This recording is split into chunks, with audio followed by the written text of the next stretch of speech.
성아, 반갑습니다. 오늘도 일일 일강에 함께하는 사랑하는 모든 청년들의 심령 속에 그리스도를 아는 지식이 충만해질 수 있기를 간절히 축복합니다. 오늘 함께 살펴볼 내용은 제2권 8장 10계명입니다. 오늘은 10계명 두 번째 시간입니다. 10계명은 하나님을 예배하고 섬기는 모든 하나님의 자녀들에게 주시는 도덕적 율법이라 했습니다.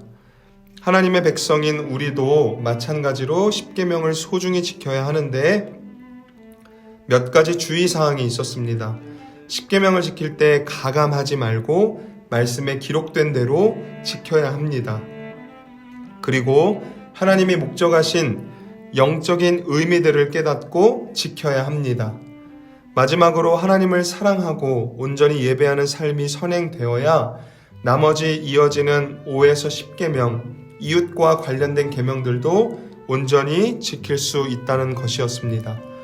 오늘은 이웃을 사랑하라는 계명에 대해서 간략하게 살펴보겠습니다. 제5계명입니다. 출애굽기 20장 12절 내 부모를 공경하라 그리하면 내 하나님 여호와가 내게 준 땅에서 내 생명이 길리라. 가정은 하나님의 창조 세계가 질서 있게 유지되기 위한 근간이자 기초입니다. 이처럼 중요한 가정이 온전히 세워지기 위해서는 반드시 자녀가 부모를 공경하는 일이 있어야 합니다. 그렇기 때문에 하나님께서는 자녀가 부모를 공경할 것을 요구하셨고 부모를 공경하는 자에게 장수의 축복을 약속하셨습니다. 그런데 10계명은 어제 함께 살펴본 것처럼 제유법으로 선포되었기 때문에 이 계명을 지킬 때 육신의 부모만을 한정해서는 안 됩니다. 하나님께서 우리 위에 세우신 모든 윗사람들을 우러러보며 공경하는 것이 올바른 태도라는 것입니다. 윗사람을 낮추어 보거나 고집을 부리거나 건방지게 행동해서는 안 된다는 것이죠. 하지만 윗사람을 공경하되 반드시 주 안에서 공경해야 한다라고 바울 사도는 말씀했습니다. 예를 들어서 국가의 지도자나 또 직장의 상사나 또 교수나 부모가 하나님의 뜻을 어기도록 우리를 부추긴다면 더 이상 그들을 윗사람으로 여겨서는 안 된다라는 것입니다. 윗사람들이 받는 존귀는 하나님께서 나누어 주신 것입니다. 그러므로 제5계명은 반드시 하나님을 공경하는 방향으로만 나아가야 하는 것입니다. 제6계명입니다. 출애굽기 20장 13절 살인하지 말라. 이 계명은 살인만 하지 말라는 것이 아닙니다. 살인이라는 단어가 담을 수 있는 비슷한 영역을 모두 다 포함하고 있는 겁니다. 시기, 미움, 질투, 폭행, 폭언, 살인, 이 모든 것이 포함이 되는데 살인은 이 가운데에서 가장 흉악하고 무서운 것이어서 대표로 선택이 된 것입니다. 물론 행위로 이어지지 않고 마음속에서만 품는 것도 모두 죄로 인정이 되는 것입니다. 그리고 살인하지 말라를 역으로 생각하면 원수까지도 사랑하라는 말씀이 됩니다. 죽이고 싶은 사람까지 사랑하라는 것이기 때문입니다. 악한 일을 금지하신 것은 반대로 선한 의무를 명령하신 것임을 우리는 기억해야 합니다. 제7계명입니다. 출애굽기 20장 14절 간음하지 말라.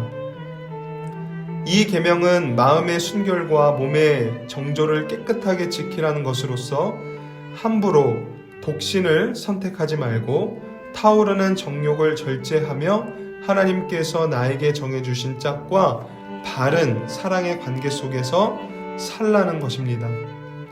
제8계명입니다. 출애굽기 20장 15절 도둑질 하지 말라. 이 계명은 다른 사람의 소유를 탐내지 않는 것으로 만족하지 말고 하나님께서 나에게 허락하신 것을 적극적으로 남의 유익을 위해서도 힘써 베풀고 나누라는 것을 동시에 의미하는 말씀입니다. 제9계명입니다. 출애굽기 20장 16절 내 이웃에 대하여 거짓 증거하지 말라. 하나님은 진실하고 정직한 분이십니다. 이 하나님을 예배하고 섬기는 자가 거짓으로 남의 재물을 취한다는 것은 말도 안 되는 것입니다. 나의 말로 다른 사람의 명예를 떨어뜨리는 것도 큰 죄악입니다. 거짓 증거하지 말라는 적극적으로 정직을 행하며 하나님께 영광을 돌리고 다른 사람을 세워주라는 것입니다. 물론 다른 사람을 험담하지 않는 것도 이 말씀에 포함되는 사항입니다. 마지막 제10계명입니다. 출애굽기 20장 17절 내 이웃의 집을 탐내지 말라. 내 이웃의 아내와 그의 남종이나 그의 여종이나 그의 소나 그의 나귀나 물은 내 이웃의 소유를 탐내지 말라.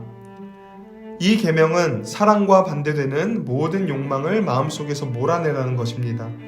이웃에게 손실을 입힐 만한 것이라면 생각조차 하지 말고 오직 이웃의 행복과 유익을 위하는 마음만 가지라는 것입니다. 마음의 탐욕을 따라 헛된 공상을 즐기면 반드시 이웃의 소유를 탐내게 되어 있습니다. 그러므로 우리는 쓸데없는 상상을 하지 말고 오히려 하나님을 깊이 묵상함으로써 하나님의 사랑으로 우리의 마음을 채울 수 있어야 합니다.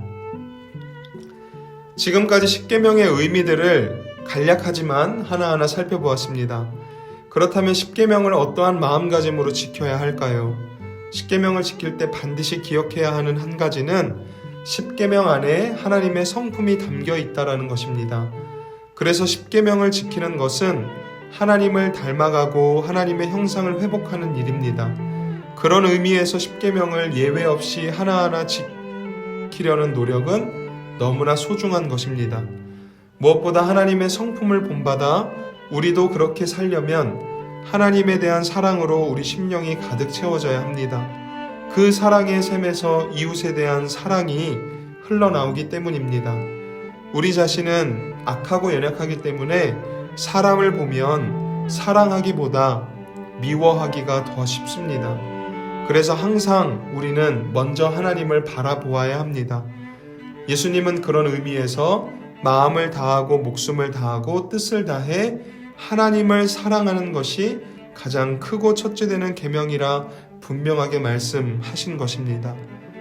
하나님을 사랑하는 일에 전심을 다하시기를 바랍니다.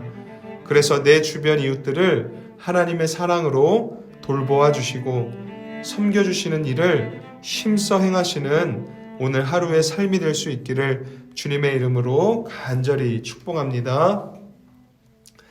은혜로우신 하나님, 오늘 10계명 5에서 10계명까지의 말씀을 살펴보았습니다. 우리가 이웃에 대한 이 사랑의 계명들을 온전히 지키기 위해서는 우리의 심령 속에 하나님의 사랑이 채워져야 합니다. 하나님의 사랑이 우리 안에 채워지지 않으면 우리는 다른 사람을 사랑할 수 없습니다. 우리의 연약한 심령을 다시 한번 긍휼히 여겨주시고 하나님의 풍성하신 사랑으로 채워주셔서 오늘 하루도 내가 서 있는 자리에서 나와 관계된 사람들, 나를 스쳐 지나가는 모든 사람들에게 하나님의 사랑을 전하며 하나님의 사랑으로 그들을 위해주고 돌보아주고 섬겨주는 은혜로운 삶을 살아갈 수 있도록 인도해 주시옵소서. 사랑하는 모든 청년들의 삶 속에 오늘도 함께하여 주시고 때를 따라 돕는 은혜로 인도해 주실 줄 믿사오며 예수님의 이름으로 간절히 기도드립니다. 아멘.